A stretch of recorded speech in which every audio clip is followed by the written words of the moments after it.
Welcome everyone to Monday Night Sangha on this 8th day of June in 2020.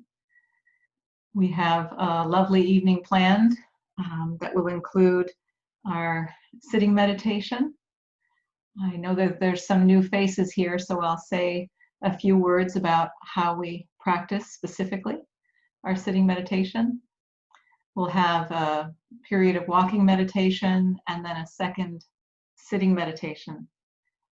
And then Dave Mann will offer a presentation on procrastination, which is, he promises is full of enlightenment opportunities. So our sitting meditation, what we do is we find a posture that is comfortable and upright. If we're sitting on the floor, we want our knees and our seat to be firmly resting on the floor, so we have a tripod effect. And if we're in a chair, we're using our feet and the seat of our chair to create that tripod. Our back is very upright, our shoulders are relaxed, and our chin is down. And we're going to just begin to bring our awareness to the sensation of our breathing, our in-breath and our out-breath.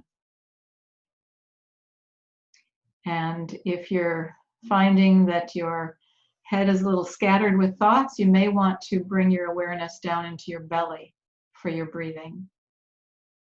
If you find that you're feeling a little sleepy, you may want to have your awareness at the tip of your nose to really feel the sensation of the air. And what we do is we just focus our attention on our breathing, our in-breath, the full length of our in-breath, and then that moment of hesitation before the full length of our out-breath begins. We concentrate the whole time on the breath and then watch it turn again like waves back and forth. And our mind will certainly wander. That's what minds do. So when our minds wander, just notice that and come back to the sensation of your breathing. What you're doing is grounding yourself fully in something that's happening in reality, in the present moment. And we use this focus as a way of not getting swept up into worries about the future or thoughts about the past.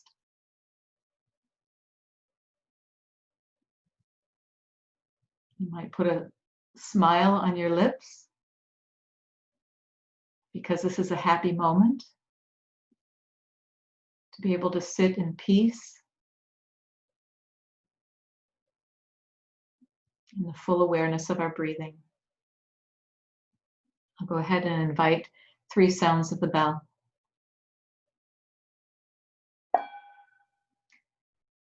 Body, speech, and mind in perfect oneness.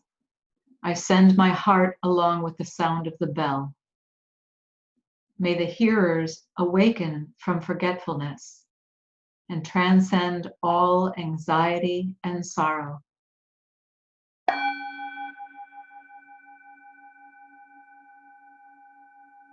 Listen, listen, the sound of the bell brings me back to my true home.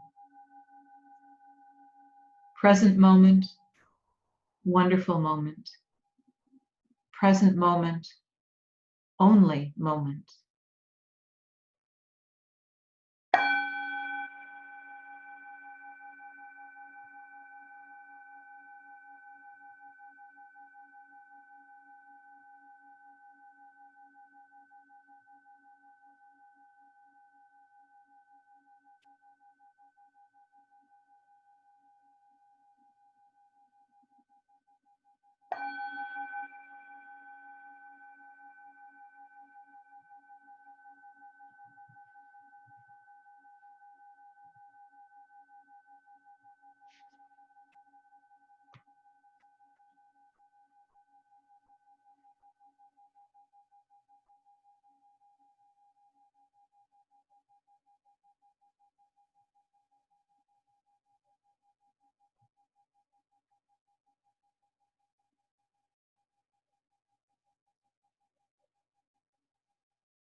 When we bow in Indigo Sangha, we take our right and left hand together in the shape of a lotus blossom.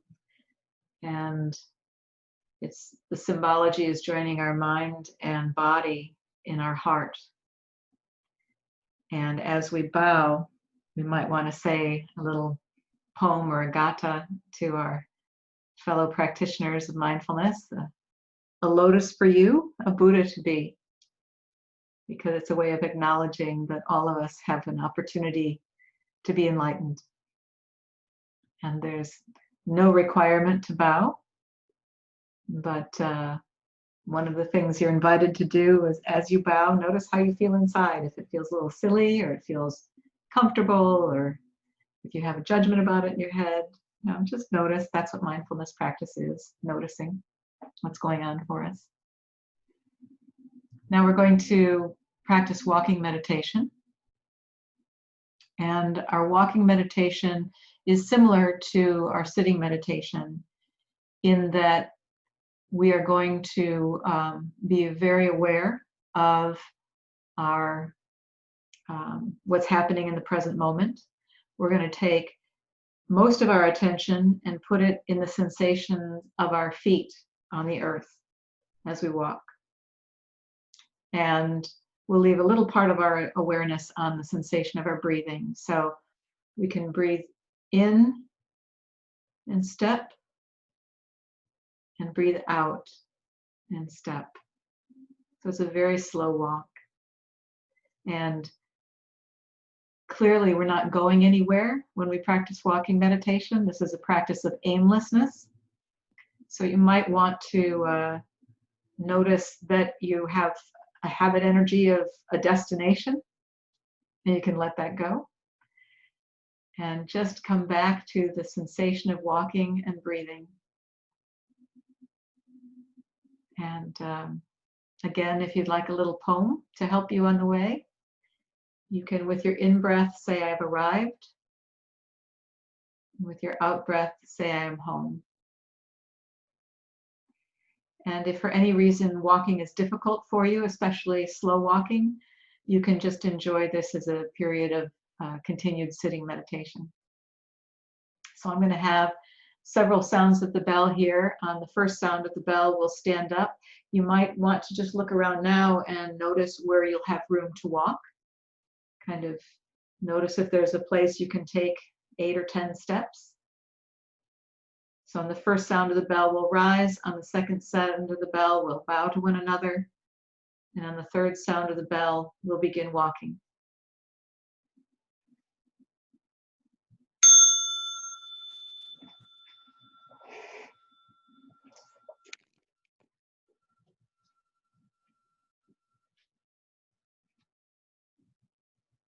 Now we bow.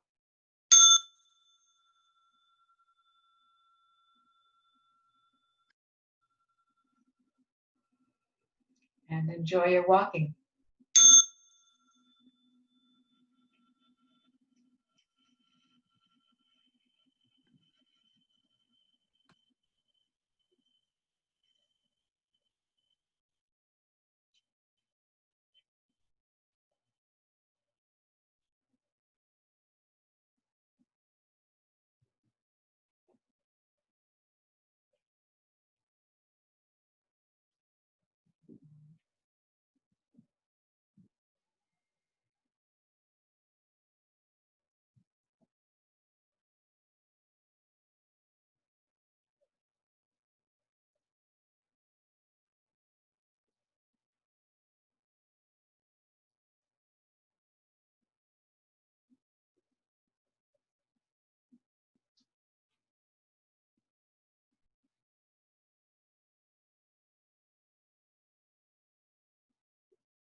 Please come back to the monitor.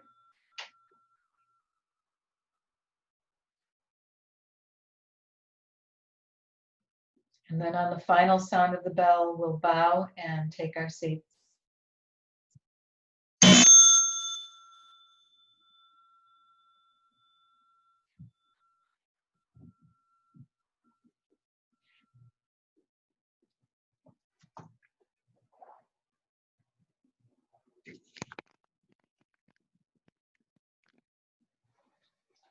Walking meditation is a beautiful practice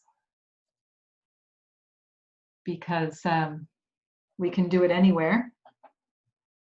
We can practice walking meditation in the grocery store or in our workplace. It is a way that we can bring our mindfulness practice into motion through our daily life and experience arriving to the present moment and peace and ease in the present moment. So let's go ahead and find our posture for our second sitting meditation. And again, I'll invite 3 sounds of the bell.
Thank you, friends, for your sitting practice. And now I'm going to unmute Dave, if I can.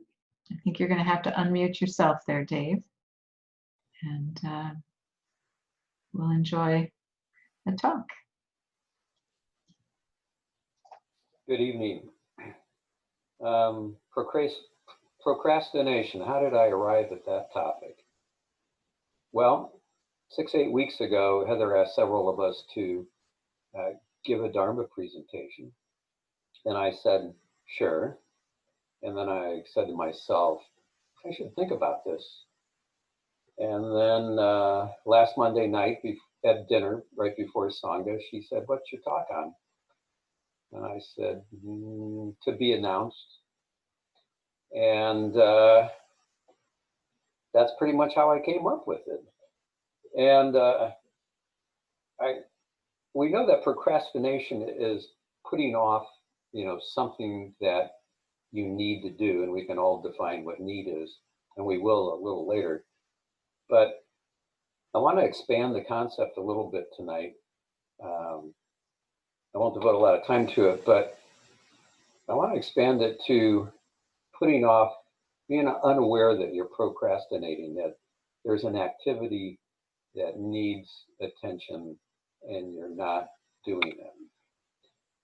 And some of the examples that might be a relationship that is not quite right or has gone sour, and you're thinking, boy, there's just something about it that makes me uneasy. And if you sat with it longer, perhaps you would figure it out and know what to do next and actually then do it. Maybe it's a spiritual aspect or something personal or a societal thing. As I mentioned last week, our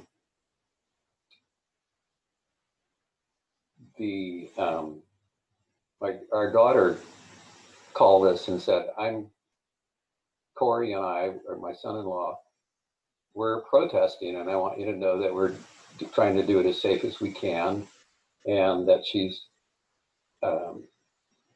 being mindful and protective of her health and dodging rubber bullets and canisters of tear gas. And it was like, duh, here I've been listening to the news, reading the papers, unfortunately watching videos of the disproportionate violence to Black Americans, to the disproportionate health from COVID-19. And I was angry and exasperated and disappointed and infuriated, but I never quite got to the aware part that there was something that needed doing and I wasn't doing it. And that the action of our daughter really got me thinking about that sort of procrastination. So it might be surprising that this is a topic that actually is well covered by the Buddhist Dharma, but it's primarily related to resistance to meditation and studying the teachings, kind of what's called spiritual sloth. And we're in good company with this. There was a senior disciple monk of Buddha named Ananda. And Ananda and the dying Buddha were sitting around one day, and the dying Buddha said, there's these the vows, they're major and minor ones. And the other disciples heard that, and they went up to Ananda and said, have you talked to him about that? And, if there's some minor ones, maybe we can let those slide. And he goes, no, not yet, I'll get to it. And, another day goes by, and it's like, hey, have you gone over these major and minor vows? And he said, no, I'm getting to it. And then the Buddha died. And so for the last 2,500 years, the monks have been doing both the majors and the minors. They don't know which is which, but they have to practice them all. And they could have had maybe a lighter load along the way. So we're in good company. So why do we procrastinate? Well, the real question is, why do we do anything that's harmful or not mindful? And I think the Four Noble Truths give us some insight. And we've talked about the Four Noble Truths. And they are, by way of review, that there's suffering, there's a cause for suffering, there's a way out of suffering, and there's the Eightfold Path. And the root of suffering is attachment and avoidance. And how does that apply? Well, we cling to what we like, and we avoid the things we don't. And that pretty much sums up my talk. So back to you, Heather. But you know, Western psychology on why we procrastinate. There's a lot of reasons, and I'm sure you could come up with your own. Some of the Western ones deal with depression and mental illness and PTSD. But I think for us, we may have those issues, but we can also look at procrastination as a symptom. And like many things that we think mindfully about, it's like what's beneath that procrastination? What are we clinging to? And one of the things we may be clinging to is self-image, and kind of knowing that whatever we're going to do is probably going to result in an imperfect product. You know, maybe this talk might not come out very well, so I'm just going to keep putting it off. It also might account for, again, the idea that it's time to get involved, and maybe I was trying to be a perfect ally, or thought that's what I needed to be before I got involved and was any sort of ally for social justice. Another thing we cling to, and I love this phrase, is mundane accomplishments. And a mundane accomplishment might be TV, trashy publications, video games. You'll know, and yours are not the same as mine, but you'll know what they are. And the concept that the pleasure of mundane accomplishments never brings lasting happiness, I think is something to think about. So how do we fight this? Well, there's a lot of teachings that we've talked about that really can help us with this. One of the ones that we've talked about in the past has been the paramitas, and you may have forgotten that term, but it's the 6 perfections. And again, the perfections are aspirational. No one's going to get all these right. But the 6 perfections are generosity, the 5 mindfulness trainings, which we did last week, inclusiveness. This one I like, inclusiveness, the ability to receive, bear, and transform pain inflicted on you by your enemies and by the ones you love. Number 4 is perseverance. Number 5 is meditation. Number 6 is wisdom. And wisdom is 6 because you really got to work on the other 5, although you can work on all of them at the same time to get the wisdom. But perseverance is another way of saying you're not going to procrastinate. And we've also seen this in the Eightfold Path. Diligence is one of the Eightfold Paths. And by perseverance, it can be kind of like just soldiering on, kind of like Nike, just do it. You can do it for working for the benefit of others. One of the things that people are always looking for is motivation. And it's not, I don't feel motivated. It's that you imagine you need to feel motivated. And in actuality, reluctance isn't something that needs to be eradicated or transformed into something positive. You can coexist with it. And we talk about that like when we sit and something comes up that's unpleasant for it.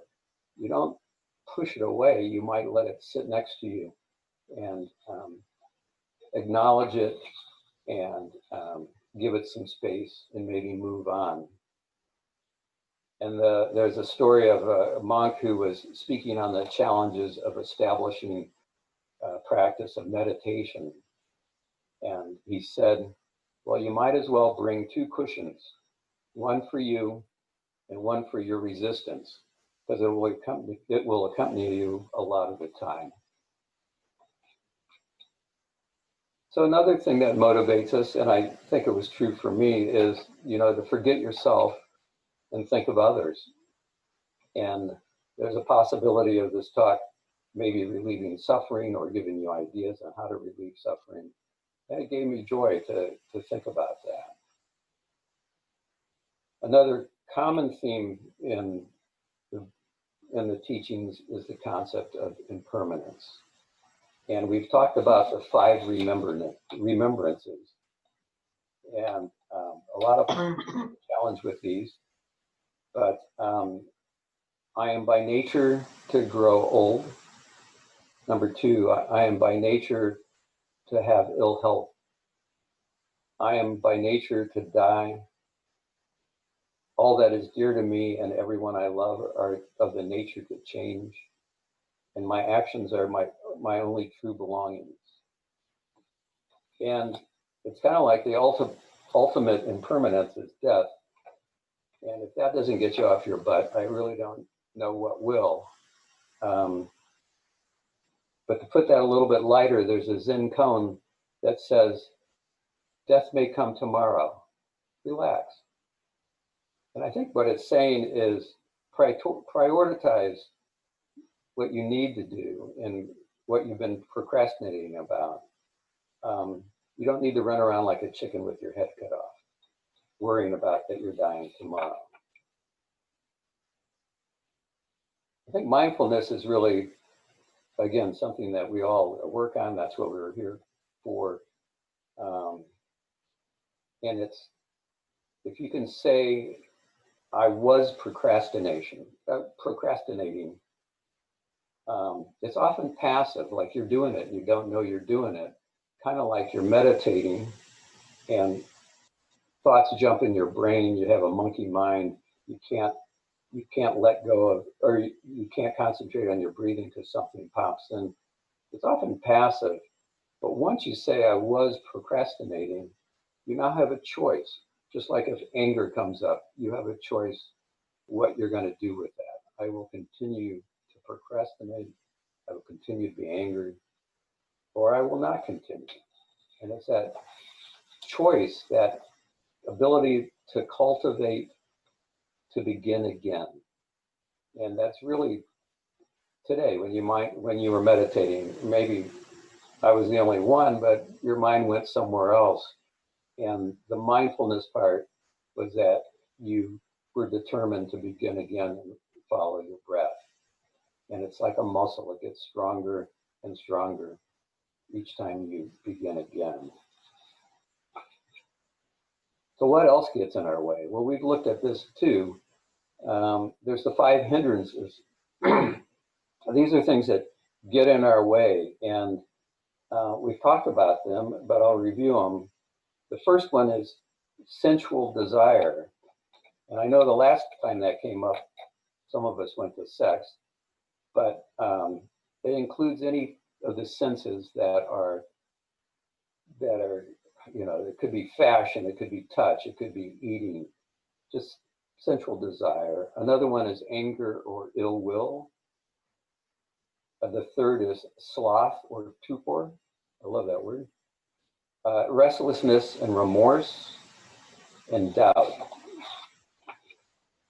And the five hindrances are there all the time. And what we can do is as we practice mindfulness, we can realize how we support the hindrances, what we're doing that actually leads us from happiness to suffering.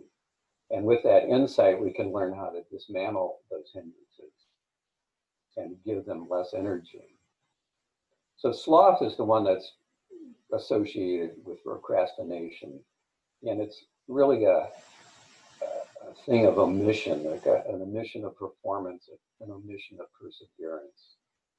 And just like, again, when something comes up in meditation, you don't push it away, you let it in. Now, you only may be able, if it's something really uncomfortable, let it in just for a little bit, and then you have to push it away a bit. But if you let it in, then you can work with it and get to the bottom of it, and it gets less energy. In a way, I think to think of this is what you resist persists.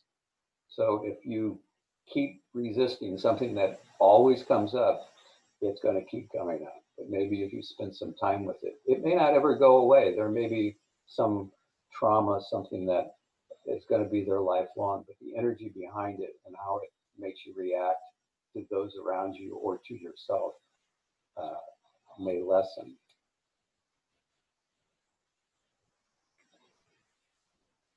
Again, mindful awareness, you can, if you're aware,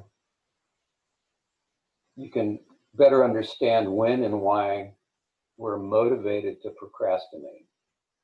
Now, I just said that procrastination is often passive, but I love that, motivated to procrastinate, because I think we do that sometimes too, and it's probably part of the hindrances and other.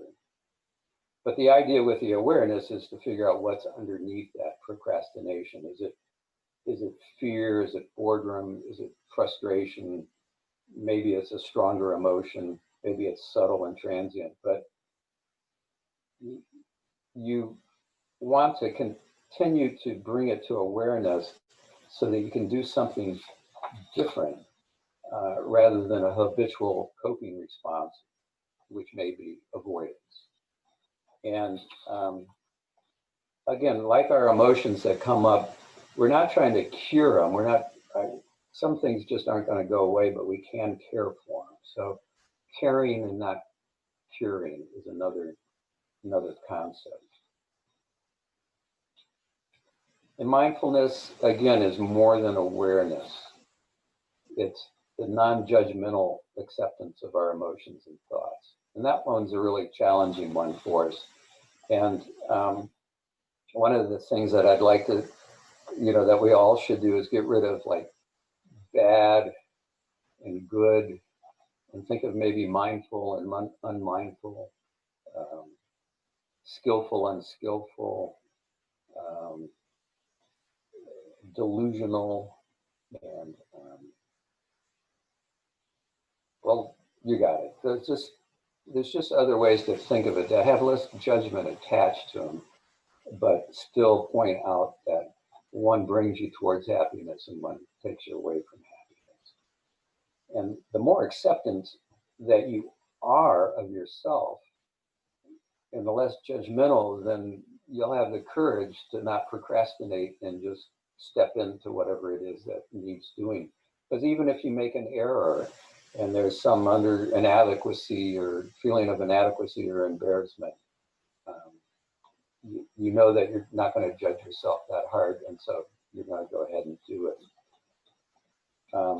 I'm reminded we had a birthday party here for our grandchildren, and we had paints and paper we put paper out on the garage floor and gave all the kids painting, and there were different age kids, and the youngest kids picked up a paintbrush and just went at it, and you had no idea what they were doing.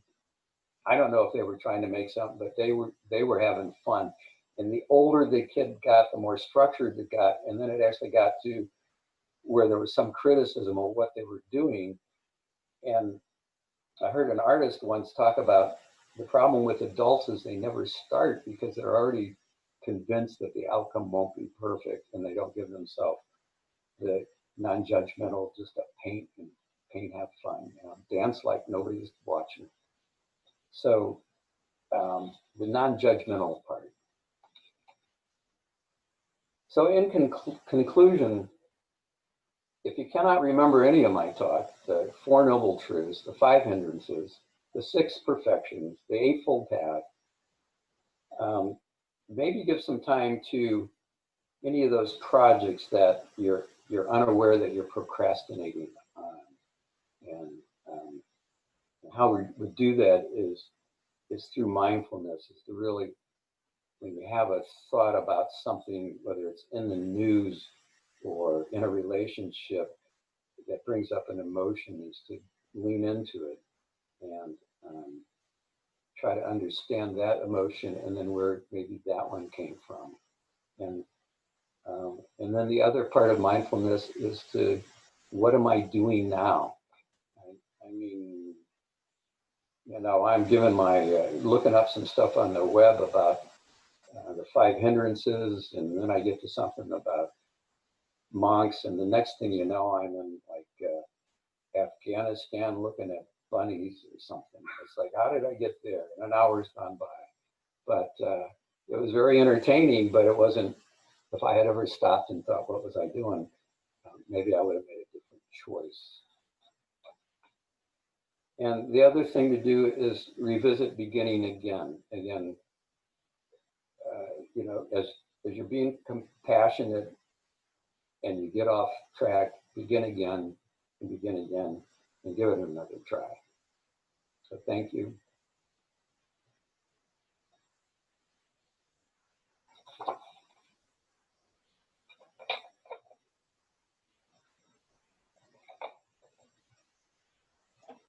Thank you, Dave. We have some time now to share what's in our heart. I think all of us have had experience with procrastination. And I'm going to go ahead and turn off the recording now.